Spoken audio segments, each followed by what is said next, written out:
Eu acho que se eu não trabalhasse com internet, se eu não trabalhasse com rede social, eu teria fácil excluído a minha conta.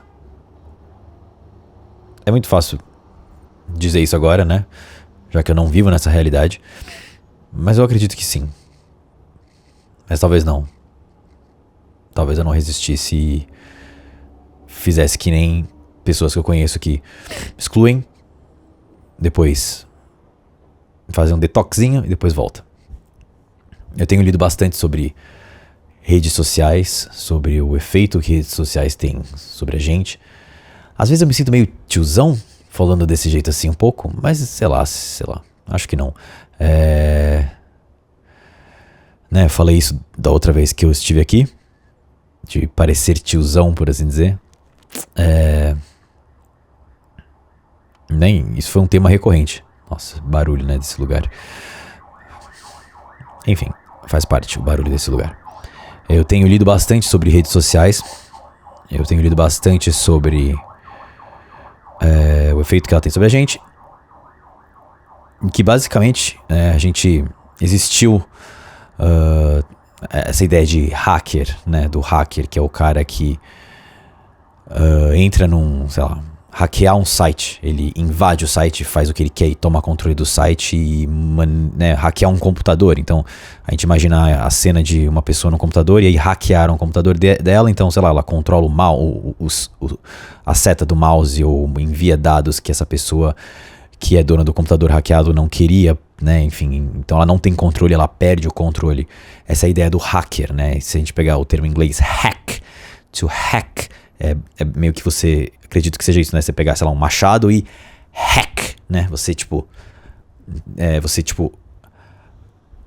bateu, como que chama?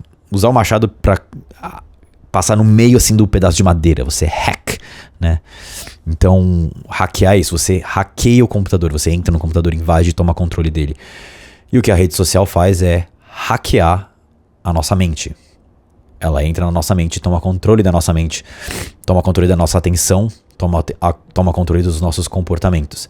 Eu tenho lido bastante sobre isso. Há um tempo eu já li sobre isso, mas eu tenho lido sobre isso. E um livro que eu deixei aqui do lado, nem sabia se eu ia querer falar um pouco sobre ele ou não. É esse livro aqui que tá, eu acho, meio na moda. Não sei, já vi bastante gente citando ele de algum jeito, enfim. Mas que eu li aqui.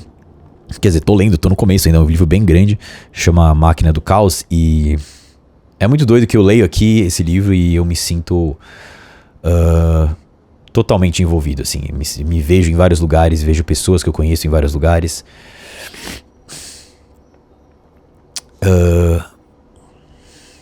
E eu acho que pegou muito comigo. Teve vários pontos que pegaram muito comigo, mas quando ele fala pegou muito comigo quando ele fala de identidade.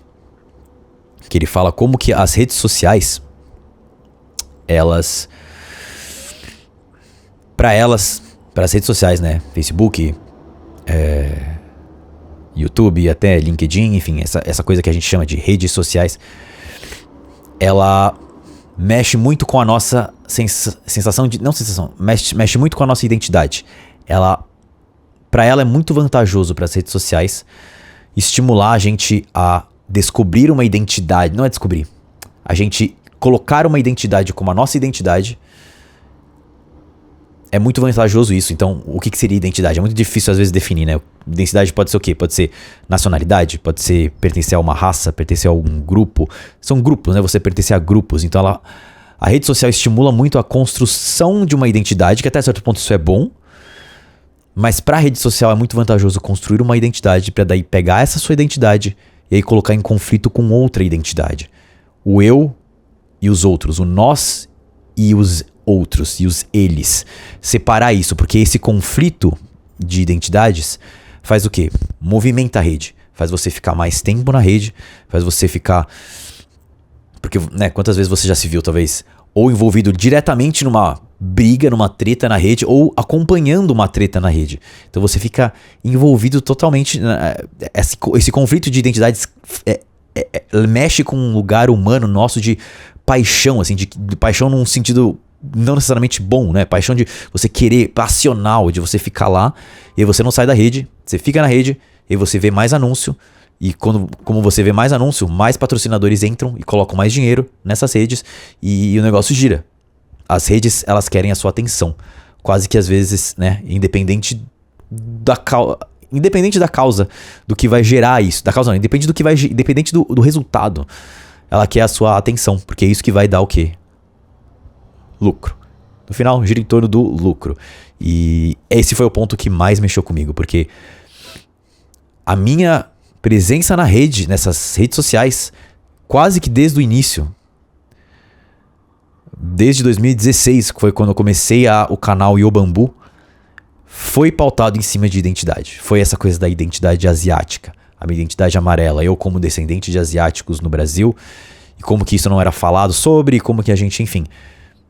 Eu ajudei, assim, eu contribuí para essa formação de uma identidade asiática brasileira no Brasil. Nós como descendentes de asiáticos. Porque a gente não falava sobre isso até então, assim. Existia uma discussão sobre isso na academia, nos livros, historiadores que falam sobre isso, pesquisadores, sociólogos falando sobre isso, mas num âmbito, assim, mais popular mesmo, num âmbito de redes sociais, de se comunicar de uma forma mais, por assim dizer, acessível, tanto em termos enfim, do vocabulário, da construção, né, mas também de um jeito mais acessível mesmo, de tipo, poxa, tá aqui, ó, tá no computador, no meu bolso, tá no meu laptop, tá em casa aqui, eu não preciso ir numa biblioteca, sei lá. Então eu fui, a gente no Yobambu, a gente foi um dos primeiros a falar sobre isso dessa forma, e aí eu lendo esse livro aqui, eu fico pensando muito o quanto... Assim, e isso até certo ponto foi muito bom. Eu sempre falo como construir a minha identidade é uma coisa muito boa, assim. Mas ao mesmo tempo, lendo esse livro, eu percebo como que... Às vezes eu penso, pera, será que eu fui manipulado, então? Agora eu construí a minha identidade mais, né? Enfim, contribuí inclusive para amarelos se reconhecerem como amarelos, né? Como descendentes de asiáticos, enfim... Eu contribuí pra isso. E muitas pessoas, né, me escutaram, assim, longe de eu ser o responsável, né, eu não tô me colocando nesse lugar, longe disso, mas eu era essa pessoa que se colocava assim, pra querer, vamos falar sobre isso, vamos falar sobre ser amarelo, sobre ser descendente de asiáticos, vamos falar sobre estereótipos, vamos falar sobre preconceitos, vamos falar sobre coisas que a gente tem que são muito legais, coisas que a gente tem que são muito zoadas, vamos falar sobre como que a nossa presença como descendentes de asiáticos é diferente da presença de negros no Brasil, ou como que a gente pode contribuir nessa luta antirracista. Eu falei muito sobre isso, eu ainda falo em alguns momentos assim, e às vezes eu fico pensando o quanto que eu fui manipulado a falar sobre isso, porque agora a gente pega essa identidade, a gente coloca essa identidade em conflito com outras coisas, e como que isso gera engajamento. Eu sei, não é tão simples, longe de ser mesmo, né? Claro que não foi manipulado e aí e aí, enfim, agora que nós temos isso construído, estamos contra o outro, a gente é colocado meio que contra algum outro, e aí isso gira as redes sociais. Eu sei que não é tão simples assim, longe não é. E exatamente, não é simples. Isso que eu tô falando, eu não acho que é uma coisa simples, mas ao mesmo tempo, não é simples de tipo, não é só isso também. Existe um lado positivo da gente falar sobre ser descendente de amarelos. A gente, por muito tempo, né, descendentes asiáticos, sei lá, contribuíram para outros tipos de preconceito com outros grupos sociais, e se perceber como amarelo, isso desconstruiu muito a pessoa. Ai, caramba. Redes sociais, enfim, o WhatsApp aqui. Pera aí. Alô? Eu tô no meio da gravação aqui. Desculpa, print. Pera aí, vou te mandar, pera aí. Calma aí. Pera aí, ainda não chegou, eu acho. Que tá trânsito. Eu enviei um equipamento para uma pessoa por Uber, e aí, né, agora são 4h43, no meio de São Paulo, trânsito, e é isso. Tá, interrompeu minha linha de pensamento. Redes sociais tem muito a ver com isso também, de te distrair. Você tá fazendo alguma coisa, e aí é que agora foi uma ligação de WhatsApp, mas de certa forma poderia ser um tim de algum Instagram, e aí eu entro pra ver o que é, e aí eu entro no buraco de minhoca, e quando vai ver já passaram meia hora ou mais, assim. Então, porque é isso, a rede social, ela hackeia a sua mente. Ela entra na sua mente, controla a sua atenção, controla o seu comportamento. E eu tava falando sobre essas pautas amarelas e como que toda essa questão de identidade faz parte, né? Existem canais como o BuzzFeed, sei lá, que cresceram muito colocando exatamente identidade contra outra identidade. Tipo, tal versus tal. Mas não no sentido de treta fudida, assim. Não tô falando no sentido de, tipo, pessoas X contra pessoas X. E de um jeito... de um jeito tenso. Mas pode ser coisas leves também.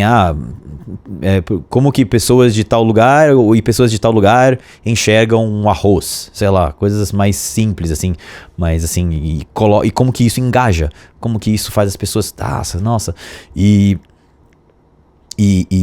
eu lembro que BuzzFeed era uma das referências no Eu Bambu até. A gente usou muito como isso, como referência de... Né, coisas que... Esse foi o vídeo que me fez realmente... a gente tem que falar sobre isso, a gente tem que falar sobre isso de um jeito bem assim... de um jeito divertido, que as pessoas vão escutar. Que é um vídeo que chamava Coisas que asiáticos brasileiros sempre escutam. Na época o vídeo chamava Coisas que orientais sempre escutam. E aí, desde então esse termo orientais a gente tirou, enfim. Mas é um vídeo que chama Coisas que asiáticos brasileiros sempre escutam. E esse vídeo... foi o vídeo que me mostrou que... Peraí, as pessoas querem escutar sobre esse assunto. Mas não é só que elas querem escutar. Tem a coisa de identidade, né? Porque a gente coisas que asiáticos brasileiros sempre escutam. Então é outros grupos falando alguma coisa pra gente. Nós, asiáticos brasileiros. E isso é colocado em conflito.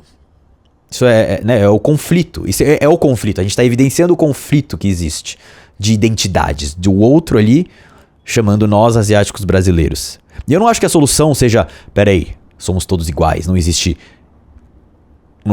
de pessoas diferentes. Não tô dizendo isso, né? Claro que existem grupos. Mas eu acho que a rede social, ela, até certo ponto, se fortalece muito construindo esses grupos e aí botando esses grupos um pra lutar contra o outro. É quase que você treinar um gladiador, sei lá, no Ludus. Você treina ali o Spartacus e aí depois você treina em outro campo um outro cara lá. E aí você bota esses caras pra lutar. E aí esse conflito... gera o engajamento. A galera tá assistindo ali o Spartacus brigar na arena. Então, o Spartacus brigar contra o outro cara ali, o Génicos, usando o Spartacus como referência você tem um Ludus que treina por anos o Spartacus, constrói o Spartacus, e nessa analogia e nessa metáfora, o Spartacus seria a nossa identidade. E aí você constrói, tem uma outra pessoa lá construindo um outro Ludus, o Génicos, ali e tal, fortalecendo ele. E aí bota eles pra batalhar na arena. E aí você tem milhares de pessoas assistindo ali, é o pão e circo. E aí quem ganha dinheiro quem sai ganhando ali é os reis, né? É o rei ali que tá ali, que escolhe quem ganha ou perde. É o rei ali e ele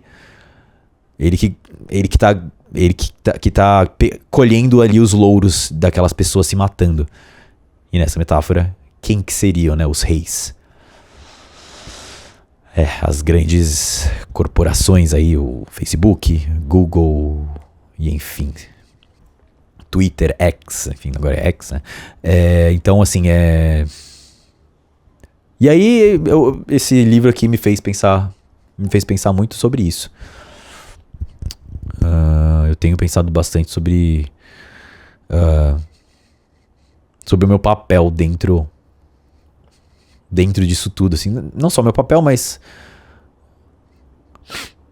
o quanto que eu fui hackeado, o quanto a minha mente foi hackeada. E é isso, eu não acho que é tão simples assim, puxa, caramba, eles me manipularam e aí eu falei sobre essas coisas exatamente.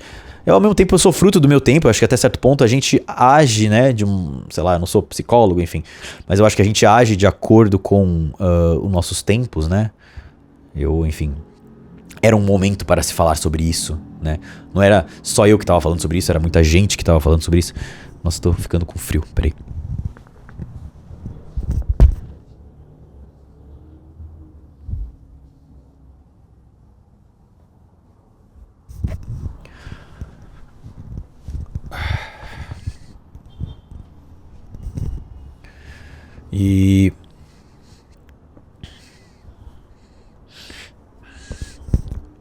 Então eu tenho pensado um tanto sobre isso aí. Eu penso, né? Nossa, se eu não trabalhasse com isso agora, eu sairia das redes sociais. Mas enfim, eu tô no começo do livro. Eu ainda tem muito pra ler sobre o livro. E eu acho que isso aqui, que eu falei agora, principalmente, é a nossa cultura, a nossa sociedade lá pra 2020, antes de 2020, né? Um pouco antes da pandemia. Desde que surgiu o TikTok, as coisas mudaram. Eu tenho uma noção, tal, mas eu quero ler sobre isso mais, entender a visão, como que outras pessoas descrevem isso, pessoas que estudam mesmo sobre esse assunto. Então o TikTok mudou bastante o jogo, né? Porque a partir de quando surgiu o TikTok, as redes sociais continuam sociais no sentido de que hackeiam a nossa mente, nosso meio social. Elas hackeiam a gente. Mas você não segue mais as pessoas, né?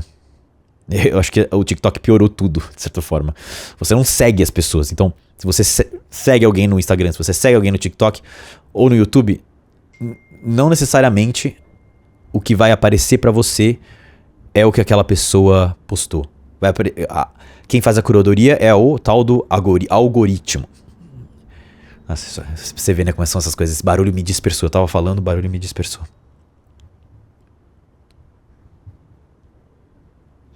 Beleza, tô dormindo, segura. O barulho me dispersou aqui. Eu só deixei ativado por causa desse Uber que eu mandei, que senão eu teria já desligado aqui os sons. O que eu tava falando? É isso, né? A gente vive nesse momento, né? Eu tô falando uma coisa, tô fazendo uma coisa e aí alguma coisa te distrai e quando você vai ver a sua atenção foi roubada. Eu tô vivendo aqui o hack da minha mente. O que eu tava falando? O que eu tava falando? O que eu tava falando? Meu Deus, o que eu tava falando? Redes sociais. Ah, e TikTok, né? Então, o TikTok a gente não segue mesmo uma pessoa, né? Tanto que tem uns vídeos na internet que fala sobre the death of the follower, a morte do seguidor. Você não segue mais. As pessoas que você segue não aparecem pra você. Você não segue um artista, você não segue um criador, você segue uma plataforma. O botão de seguir, ele indica pra plataforma mais ou menos o que você quer ver. Mas você segue uma plataforma que daí te mostra alguma coisa, depois tira e te mostra outra coisa. Isso é bom, e isso pra mim é ruim, tanto pra você, porque o algoritmo ele é muito mais esperto. Assim, pensa assim que são, isso eu li em outro livro, pensa que são engenheiros com PhD, com anos de estudo, assim, que sabem manipulando a sua mente. Você é só uma pessoa sozinha, individual, ali, vivendo a sua vida, e tem centenas de engenheiros formados em faculdades fodidas, estudando como melhor roubar a sua atenção e manipular, de alguma forma, o seu meio social, né? Hackear a sua mente. Pensa isso. É assim, é uma força inimaginável. Que uma pessoa comum não consegue, uma pessoa assim não consegue lidar. Então, então assim, e isso matou o seguidor, a ideia do seguidor. Você segue, mas você não segue, você segue a plataforma e é muito ruim isso pra você. O que eu tava falando isso é ruim pra pessoa que segue, né, pro quem tá consumindo, e pro criador também. Porque o criador, quem é o criador? Você nem deve saber o nome de 95% das pessoas que você segue. Quem é o criador? O creator, o influencer, sei lá, eu odeio esse termo influencer, mas o criador de conteúdo. Foi-se o tempo em que eu sentia que as pessoas me escutavam. É engraçado, no TikTok eu tenho quase 2 milhões de seguidores. Aqui no YouTube eu tenho 1 milhão e sei lá quantos. No Instagram eu tenho 300, quase 400 mil no Instagram. Sei lá se eu falei certos nomes. Instagram eu tenho quase 400 mil. Isso são pessoas, muitas pessoas. Muitas, milhares de pessoas, assim. E ao mesmo tempo eu sinto que eu não tenho voz. É muito doido isso. Eu sinto que as pessoas... Eu não consigo, não é garantido que eu vou ser escutado. Eu me sinto tremendamente inseguro quanto a isso. Por mais que eu tenha uma plataforma com milhões. Eu me sinto muito inseguro de que não vão me escutar. Eu tenho certeza que pessoas com muito mais números que eu sentem a mesma coisa. Tem 10 milhões de seguidores, a pessoa não se sente insegura de que talvez não seja escutada. Porque a gente tá na mão dessas redes sociais. A gente tá na mão dessas grandes corporações. E eu não sei o que fazer. Eu tô falando aqui, mas é isso. Eu vou continuar fazendo conteúdo. Eu penso em meios de... Tá, o que eu posso fazer e tal, mas... Mas é isso.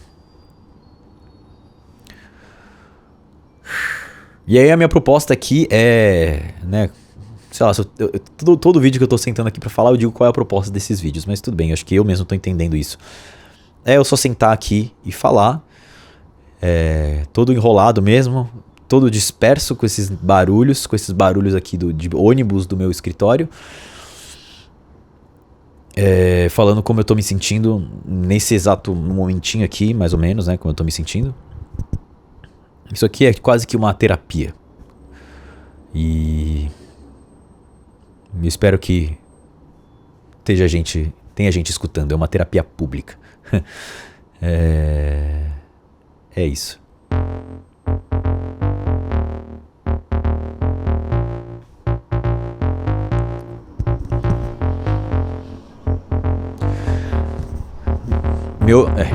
Meu objetivo aqui é fazer esses vídeos aqui bastante, assim. Eu queria até fazer um por dia, mas acho que não vai rolar um por dia. Tanto que o último que eu gravei disso aqui foi sexta?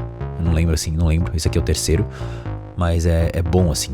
A sensação que eu tenho quando eu saio dessas sessões aqui é um pouco a sensação que eu tenho depois que eu saio da terapia. Eu sinto que eu coloquei algumas coisas pra fora. E eu acho que é muito importante a gente nomear coisas, né?